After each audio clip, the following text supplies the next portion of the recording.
House Leader, third party. Thank you, Honourable Speaker. In the LNG investment announcement yesterday, the Premier stated that the LNG Canada project would fulfill government's responsibilities to guarantee clean air, land and water for future generations that follow. In 2016, the fracking industry withdrew 862,000 cubic metres of water from BC water sources for fracking. In 2017, this number jumped to 1.6 million cubic metres, and a new study found that this water use could increase 50-fold by 2030.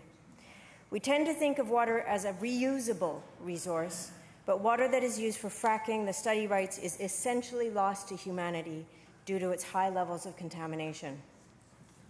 Through you, Honourable Speaker, to the Minister of Energy, Mines and Petroleum, LNG Canada will heavily contribute to the exponential increase of water use for fracking in BC.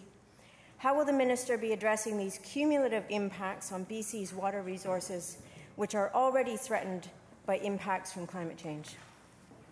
Minister, Energy, Mines and Petroleum Resources.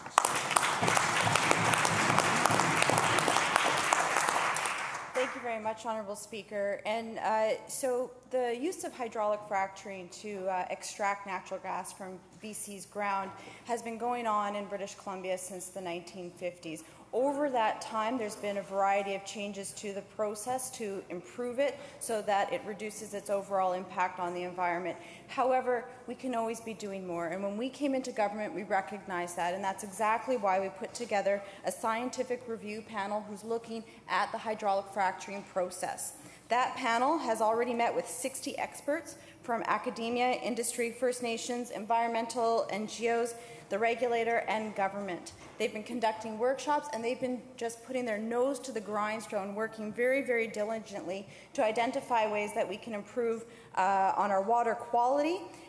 What can we do about water quantity? What can we be doing better about induced seismicity? And of course, fugitive emissions as well. Honourable Speaker, this is, as I said, a long practice, but we can always be improving it. And this scientific review panel is looking exactly at that issue and what we can be doing. And we anticipate their response later this year.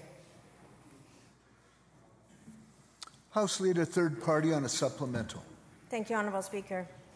If emissions do not start to dramatically decline in the next few years, many millions of people, including British Columbians, will be at risk from increased heat waves, droughts, floods, storms and wildfires. Our coasts and cities are already threatened by rising sea levels.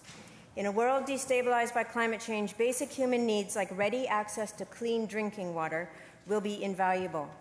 In BC, our main challenge will be water storage. We will fluctuate dramatically between flooding and drought. Our snow and glacier-fed rivers will heat and dry up. Over the 20th century, fossil fuels allowed us to transition our industrial practices, spur economic growth, and lift people out of poverty.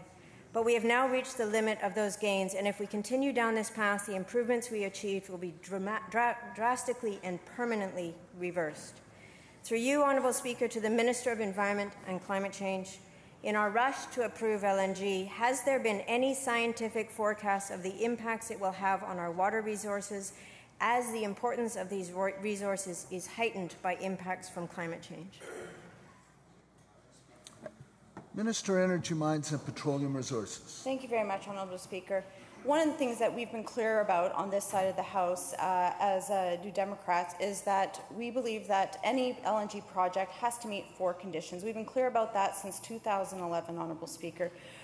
Those 4 conditions are that any LNG project has to be able to provide good family-supporting jobs to British Columbians first and foremost, and training opportunities.